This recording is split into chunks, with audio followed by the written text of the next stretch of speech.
Hey, welcome back to another episode of M Angel reviewing The Bachelor Colton season, episode 4 this time. Let's just dive in, shall we? So we start off the episode.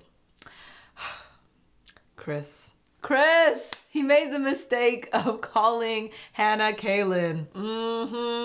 The mistake. I almost feel like that was on purpose, just to poke at these girls. I love how much Hannah Beast, Crazy Hannah, such a mixed bag of emotions of a face. So you look at her and she's like, that's actually Hannah B. That's Kaylin. In her eyes, she's just like, So Chris comes to tell the ladies that, surprise, Oprah style, you get a trip, you get a trip, you get a trip. We're gonna take you somewhere the Bachelor's never been before. Wah! And then imagine he said something like Wyoming. They got too excited way too soon. Like, you don't even know where you're going. Just go. I mean, they trust, right? The budget and all. But what season was it where, was it Becca's season? Taking us to some regular Montana and places like this in the US? Beautiful, yes, sure. But still, like, I can do that whenever I want. I'm on The Bachelor. Give me a trip around the world. Y'all got the budget. They are going to Asia, Singapore, first destination, and it is beautiful. Personally, I didn't know anything about Singapore until I saw Crazy Rich Asians, and love that movie.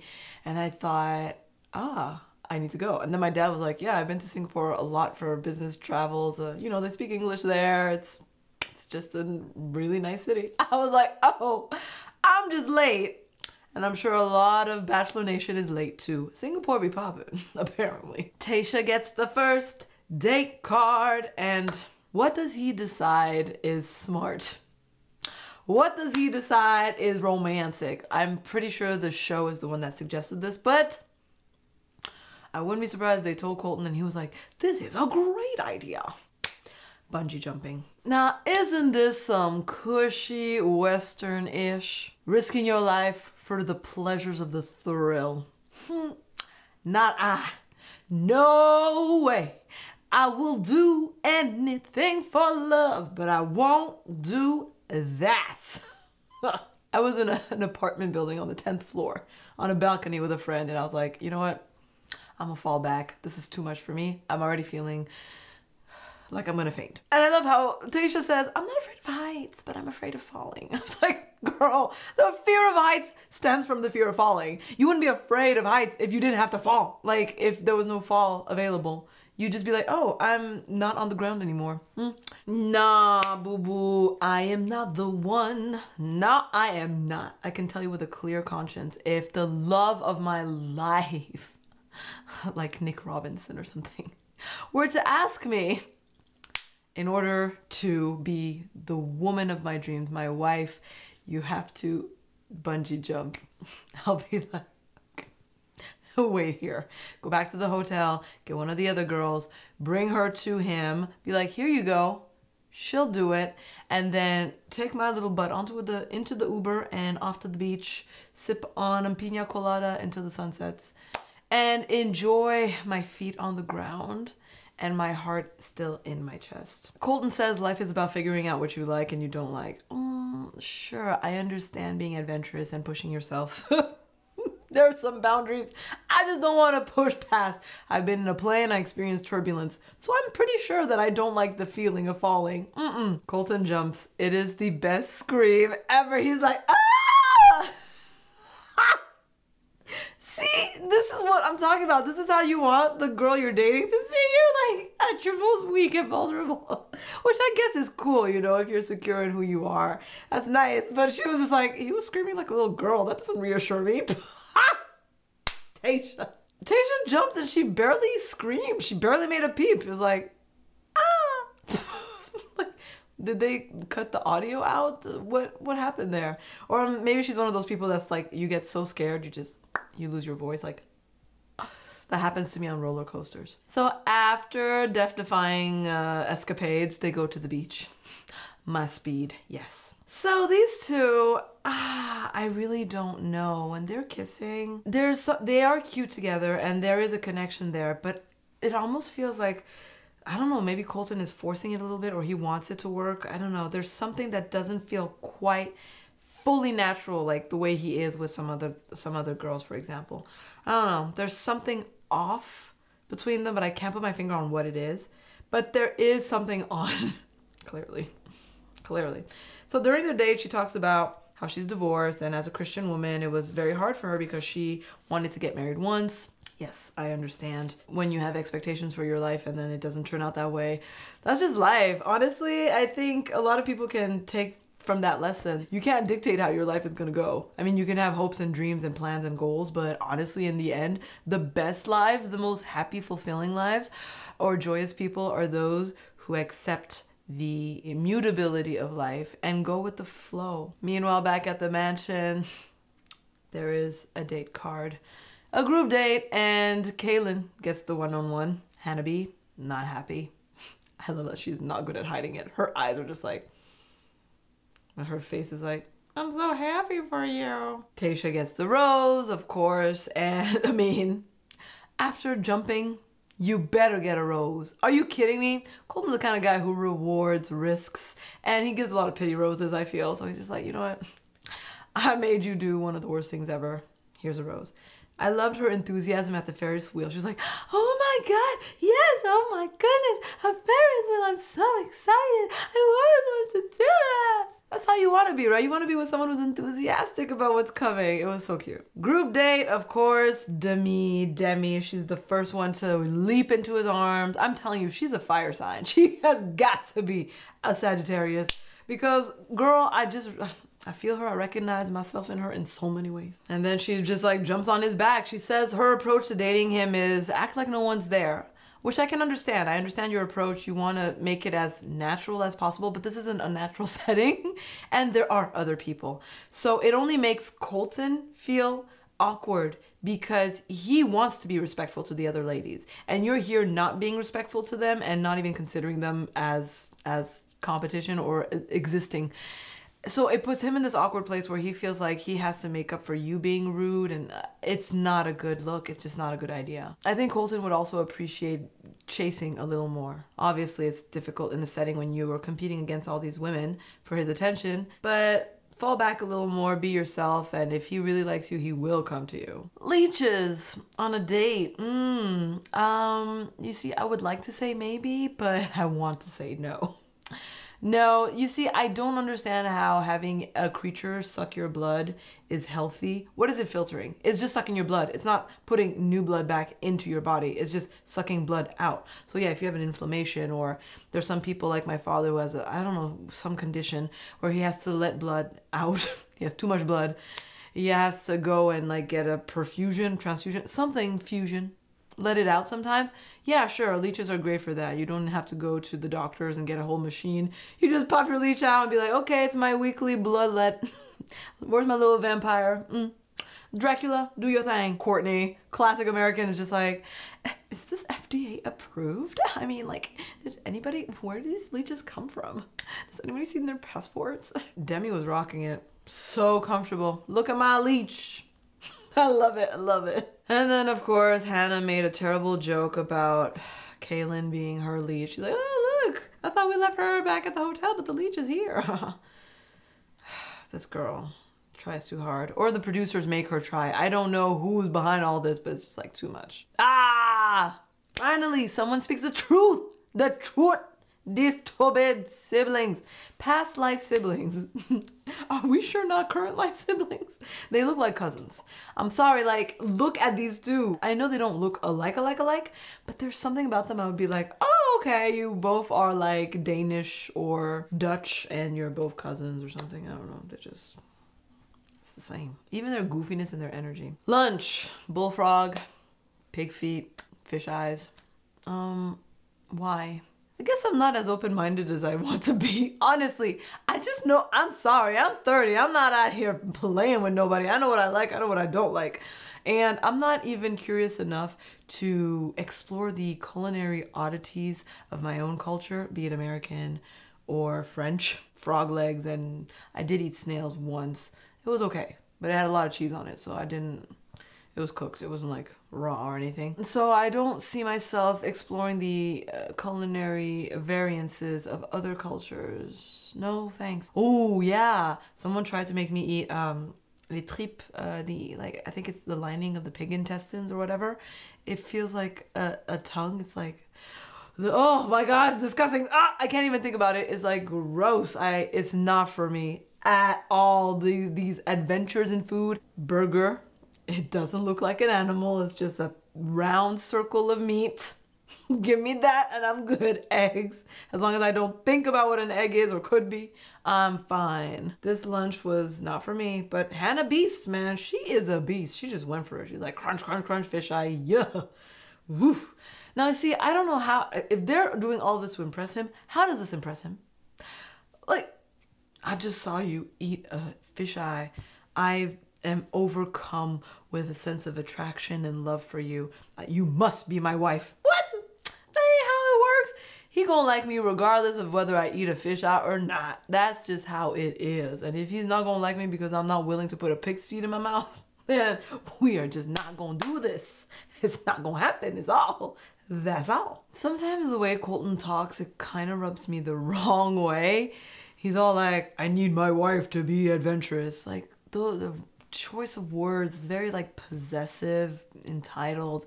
I don't know. Instead of saying something like, I would like a partner that I could try out new things with, or I want to be with somebody that is as adventurous as me, or, you know, I like to be pushed beyond my limits and I'd like to be with someone who's like that or whatever.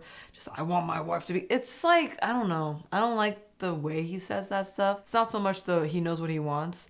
It's the wording that kind of rubbed me the wrong way. Just felt like this king on his throne, like putting all these women through the ringer because I want a woman who's adventurous, and if you can't keep up, you are not my wife. My wife. Ugh. Ugh. I guess the Sagittarius in me is just like, ugh, freedom, please. Don't. No. We come to the evening and Hannah B snatches Colton first. She gives him this kind of calculated speech about, you know, the fact that you don't trust me makes me want to pull away. It's like, oh, well, if you want to pull away, pull away. I mean, it's kind of emotionally manipulative in the sense that it's like, if you don't give me this, I'm going to feel this way, you know? And then her face is always trying too hard. It's so intense. It bothers me. I don't know why she really bothers me. Woo, she bothers me. Bless her soul, and no ill will towards her. Her and I don't mix. She's just strange and fake. And I know her fakeness comes from a deep insecurity, but I think maybe that's just what bothers me. It's the trying too hard fakeness that doesn't need to be. I'd rather a person that's openly insecure and a wimpy and weepy like Nicole than somebody who's like trying to be perfect. But you can see so many cracks on the surface. Colton did kiss her with a little more passion this time. I think that her doses of crazy it's like just the right amount of crazy for him. He's like, this. Now I'm attracted to you, girl. He likes a girl with spice, you know? You saw him chomping up that Asian food. Ha! He isn't your, you know, mashed potatoes and naked chicken kind of guy. You know the way some people make chicken. I don't want to say the word Caucasians, but sorry. They make chicken without no spice in America. Just a naked chicken. Nah, Colton wants his spice, his herbs and spices, and he wants his women the same. The siblings have a moment. Eek. Yeah, I mean, they had to bring it up, right? But honestly, despite this weird resemblance, I don't even know if it's a resemblance or their energies just look matchy. Like I said, since the beginning, I see her going to top 3, and they're so cute together. He kisses her with heart, not just lust and passion, but there's heart there. There's feeling, emotion, caring. They are comfortable together. He looks at ease when he's around her, and she is too. So I really like them together, and I see hopes for them. Then Courtney, she's complaining that she doesn't have time with Colton, and Demi gives it to her straight up, get up and go see him. Literally every other girl does that, so why can't she? It's not very clear. I don't understand. It makes no sense. You're just sitting and whining instead of doing something about it. I'm 100% on Demi's side here. Do something or shut your lips. Like, What? Why are you just gonna wallow in self-pity and doubt when you can actually do things or leave? You know, like you've got choices. That's what I like about Demi. As much as she is a character, she's real. She's authentic, flaws and all, open and honest, and just straight up who she is, unapologetically so. And that is inspirational. There's a lot to gain from that. And she's 23, so she's not gonna be a perfect, poised human. However, I admire so much her confidence and her authenticity. She tells Colton about her prison mama drama. And it's really sweet how much she loves her mom. Really, I admire that. I don't know how Colton feels about it because, oof, having in-laws with that kind of baggage and drama, I don't know if that's the kind of energy you want to bring into your life when you have a choice. You know what I mean? As a person who had to deal with terrible, terrible in-laws, I can say, as much as you think it won't, it can really be a stressor in your life, in your marriage, in your union with someone. Unfortunately, parents are important and they can be either a source of joy and help your relationship flourish and grow like nurturing water, or they can be mud in your face and suffocate you to death. Maybe you're lucky and you date an orphan. That sounds terrible. Hey, orphans need love too, okay? At least they come with their own set of baggage, but it's different. After talking to Colton, Demi returns.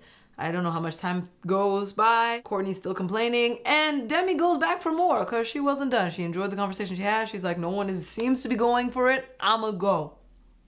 Courtney's not pleased. Well, if we literally see that Demi can get her butt off the couch and go see Colton, why couldn't Courtney?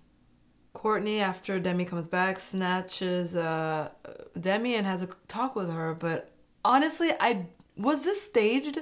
Who talks like this? She talks like a Gossip Girl villain or like a villain on a CW show. She's so unrealistically mean, arrogant, condescending, rude, like one of the worst people I've ever seen. I really hope the producers told her to do this and this is all an act, because if she is authentically this way, she's just a terrible human. Like, wow, how she was just like, see, I really doubt your maturity level sometimes. Mean Girls much. I do not like her. I loved Demi's reaction though. She stood her ground. She was like, girl, I told you to go talk to him. What do you have against me? Don't come to me and throw shade at me just because you got problems with your own self-love and security or what? It's not my problem just because you hating on my confidence and my game. And Demi's reactions were so authentic. Like the way she was taken aback by Courtney's words, like, you know, Courtney, okay, whatever. I loved it. I was just like, she's not even gonna go into her game. She's not gonna fall for it. She's letting Courtney be her weird self. Whew. Yeah, Courtney is fake and rude, and the way she's coming off in this show, whether it's staged or not, I don't know. I don't like this character at all. I love when Courtney was like, how old are you again? And Demi was like, oh, stop it.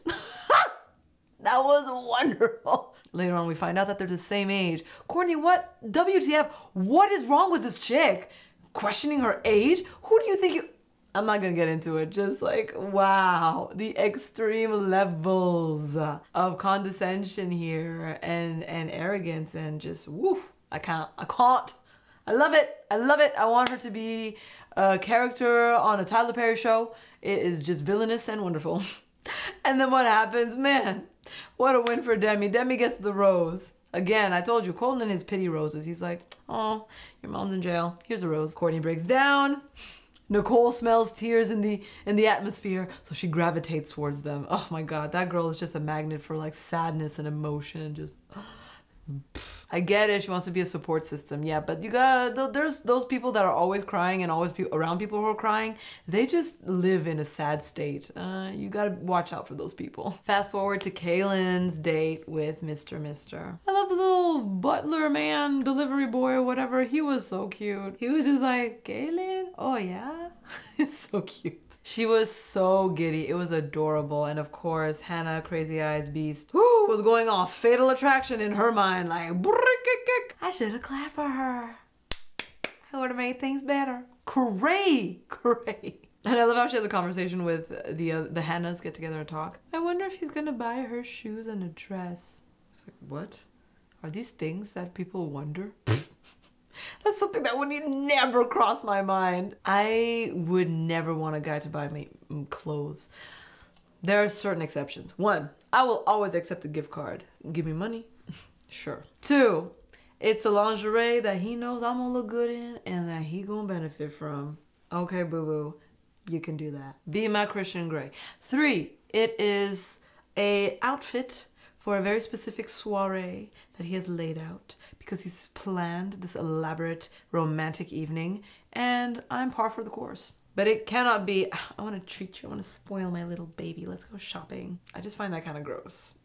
No, not for me. But Kaylin, she is a Barbie. She is gorgeous in everything. I want that little black dress with the tassels or whatever you call them, fringe on the shoulders. Are you kidding me? Love it. It is gorgeous. Everything she wore was impeccable. And I love the designer. He was just like, oh, this one is a stunner. It's a stunner. He kept saying, it's a stunner. I love him. She wore that J-Lo green dress. My goodness. Woo! She says she's not materialistic, but that it was fun to be spoiled. She says he spent the whole day catering to me. Yuck. Ugh. Hit me in the face if those words ever come out of my mouth. Spent the whole day catering to me? Ew. I just, some things, these so self, I don't know what it is. Such an entitled statement. Yuck. Catering to me. I can cater to myself. You can take care of me. Catering to me though? I don't know. I feel uncomfortable with that term. I don't know why. What about you? What do you think? Comment section. Let me know. Their date was hilarious though. It was basically dress, kiss, dress, kiss, dress, kiss. What? She comes back with millions of shopping bags and of course the girls go crazy. Oh, we're so happy for you. Oh God, they're so fake. Like, just don't be happy. Why would you be happy for someone who is dating the same guy as you? If she wins, you lose. It means it's taking away from the possibility of him ending up with you. Like, what universe are they living in? I guess you get into this place, you're spending all this time with these girls, you forget, you lose common sense, you go into that like cultish behavior where, or Mormon polygamy, whatever you want to call it, behavior, where it's just like, oh, we're all supportive and we're vying for the same guy. I cannot be happy for you. I can love you and have fun with you and we can be friends, but I cannot be happy for you for having a great time on your date with the guy I want to be with. I don't think it would come naturally to me. No. And see, Cassie breaks down, but she's still trying to be, but I'm super happy for Kaylin. Like, girl, you don't have to be. You don't. Everyone's trying to be a good person on TV. That's all it is. And I love how they were jealous about the shopping bags. All I could think was, does she have enough closet space for all of this? Like, it's a lot of bags. And I try to live a minimalist lifestyle. I'm failing, but compared to my friends, I'm succeeding. When I buy something new, I'm always thinking, okay, what can it replace in my closet? Because clearly these are like amazing designer pieces that are faboo on her. She can just throw out her whole entire closet. So in this instance, I get it, it's fine. Woo, now we get to the heavy stuff. Kaylin has dinner with Colton and she opens up to him about her experience being sexually assaulted. Triggering. I saw this and I'm gonna be very honest, it was very hard for me. It stirred up a lot of things inside of me that I had been kind of wrestling with lately and pushing back. I know it's not about me right now, but I'm just saying, like, I can understand if other people were probably triggered by all she was saying too. I actually did was I immediately signed up for Talkspace online therapy that I had done before because I was like, you know what? I can't keep suppressing this. It's like a beast that comes to bite me in the most unwanted ways. So I was like, maybe I should talk to someone about these things that I've been wrestling with. I ended up canceling it because I just don't have time and I couldn't commit to it. And it's such a hard subject matter. I realized it's really hard to take a daily time to sit down and open up to someone about your sexual history or some traumas that you may have experienced. It's incredibly hard. And Kaylin did this on national TV. I admire her so much for what she did. It's important to denounce crimes when they are committed. It's important to own, like she said, take back ownership of her story, take back control of her life in this way, when every time you talk about it, you feel a little more emboldened, a little more also distanced from the event itself. And that was then, this is now kind of thing. And it's beautiful. And it's crazy. Crazy what happened to her. Disgusting. Heartbreaking that humans can act this way and do act this way. But, you know, she got support, she got help, she got some justice. And her telling the story hopefully encourages others to come forth. You know, we've had the Me Too movement in the US. It did a lot of good, cleaning up a lot of the mess from the past, and it's not over. We must continue to move forward and love each other and support each other. And this was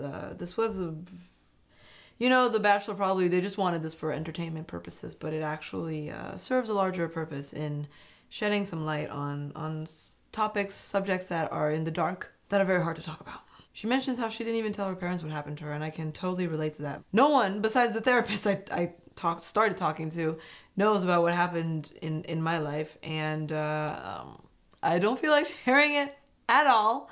Maybe someday in the future when I'm nice and rich and cozy, I can be like, okay, a tell-all book, but who wants to know, really? I understand you have a lot of shame associated with these events. Even though you're not really the culprit, you still feel like you did something to end up here. You know, you're like, if I didn't do this, if I didn't drink that, if I didn't go there, if I didn't trust this person. It's a little different when you're a kid, though. You're kind of like, well, I was a kid. She was still a young college kid, so I understand. It's hard to share these things with people. That's why I'm encouraging you. I'm not one to speak because I still haven't dealt with what I have partially. Honestly, starting to talk to the therapist helped a lot. It alleviated a lot of the pressure, just speaking it, letting it out, and being like, oh, finally, somebody else knows about this and I'm not the only one carrying this on my shoulders. I encourage you to go out there and talk to somebody. Talkspace. If you want, I'm going to include a link in the description if you want a rebate so you can start Talkspace with a little bit of a savings. Of course, she opens up to Colton about this. She feels safe with the virgin because as the virgin, he made it clear that he's not out there snatching coochies, you know? Like, he has self-control. That's not his priority. Of course, a girl would feel safe with a guy like that. That's probably why I love the fact that he's a virgin. I'm like, oh, he's a safe guy. He's a guy who's not out there trying to use you for your body. And it stems from my own experiences. It's funny, I'm just seeing now, like, oh, I get it. Later on, we see Colton and Wednesday Addams in his room. Whoa! That is very telling. He is alone with her in his bedroom, and he's a virgin. So this is like, so symbolic. He is letting her know, I want you in my space. I want you in my room. I'm saying that because I've been dating out here for like half a year. And I had a rule, no guys in my bedroom until they've reached my heart. My heart! And only one guy. One guy has been in my bedroom. He managed to get in there. Whew, and he's still in there. But anyways, I'm not going to talk about that. We're not here to talk about that, are we? So for me, it's a big deal. And I think for Colton too, but maybe not. It is a hotel room after all. It's not like his personal bedroom. But still, it's your space. It's your private space. It's your safe space. It's your environment to decontract, to be relaxed, and to have someone there with you. It usually means something. I haven't seen any of the other girls with him in his hotel room, so I'm just saying, wifey boo. But it's kind of really awkward that they're like making out on the bed with the camera crew right there. Like, I don't know how it is these people are comfortable being so physical with cameras right there. I don't know that I could. Finally, Kaylin and Hannah Beast sit down and have a conversation. The misses come together. However, it was very anticlimactic, which is good. You don't want unnecessary drama. I think that after Kaylin opened up about this hard subject, she was just like, you know what? No more drama in my life. I want to clear all of the air so I could just breathe. And that was smart. Hannah was very fake during the whole thing, trying to act like, I don't hate you, but I do. And Kaylin was just like, look, I don't want any tension between us, so we're women. We should be supportive of one another. I loved it. I was like, yes, sisterhood of the traveling confidence. Let's do this. I'm glad they squashed the beef. Okay, then we have Demi, who runs to Colton to snitch on Courtney, which was really kind of sad. You can't say, oh my god, I don't want to talk about this right now. I can't believe I'm bringing this up. I really didn't want to bring this up. However, blah, blah, blah, blah, blah, blah. Like, if you don't want to bring it up, don't bring it up. Don't be that girl. Let someone else fall on the sword. The people who snitch are always the ones who get eliminated throughout the history of The Bachelor. I haven't seen someone... The ones who make it to the end, the ones that the Bachelor or Bachelorette end up with, they are never the ones who partake in the drama. Ever. It's telling. I'm just saying. It's an energy that the Bachelor or Bachelorette feels. And I just thought it was so awkward how she tells him all these uncomfortable things that are disappointing to him. And then she kisses him. Like, girl, you're all over the place. It makes him uncomfortable. He doesn't want to kiss you after hearing this news. You know what I mean? Like, oh, shoot, there's a girl that I might have to eliminate. Oh, okay, let's just kiss. He's in no mood to smooch. Look at this. You can see Demi's strong desire and Colton's passivity. He's just like, oh, this is happening to me, not from me. Courtney finally comes up to Colton. My goodness. I'm sorry, she is a cartoon villain. The way she talks. Well, Demi calling her the cancer of the house was very strong. I'm not surprised because Demi is a Spitfire. I'm telling you, she must be a Sagittarius because we can be just loose with our words and careless sometimes in the worst way. I'm not defending us. I'm just saying fire signs. Maybe I'm wrong. Even if that's how you feel, that's an extreme statement, Demi. Come on, calm down, girl. Cancer of the house. But I understand what she means, though. She's a bad energy, and that energy permeates throughout the house and can make people feel ill at ease. Is that the expression? Basically, both girls were kind of playing the victim and bashing the other girl when they were talking to Colton, which is unattractive. It doesn't look good for either one of them, but it's hilarious and entertaining, so thank you. Courtney does tell Colton that Demi does treat this like a game. She says that she has to win. Yes, okay, I think that is just Demi's immaturity coming out in the way her youthfulness, her naivete, coming out in the way she expresses herself. Because she just believes that, I mean, I'm sorry, you're on national TV, don't act like this is a very serious thing you're doing. This is a TV show. It's trying to get ratings, it's trying to get views, it's trying to sell products, it's trying to make money. You're there consequentially, but your purpose is almost tertiary to the show's purpose. The purpose is entertainment. So it is kind of a game. You can't take this extremely seriously. Some people have been lucky enough to have real relationships out of this, but come on. Come on. So Demi's approach, though, she just sees this as, if I pull the right strings, I say the right things, I act in the right way, A plus B plus C will equal me and Colton getting together. She sees this as a competition because she's literally competing against other women in real time. Well, you can say not competing. It's just like, whatever happens, happens. Yes, maybe, but still, it feels like competition because you're all there dating the same guy at the same time. It's not one after the other. So I understand where she comes from.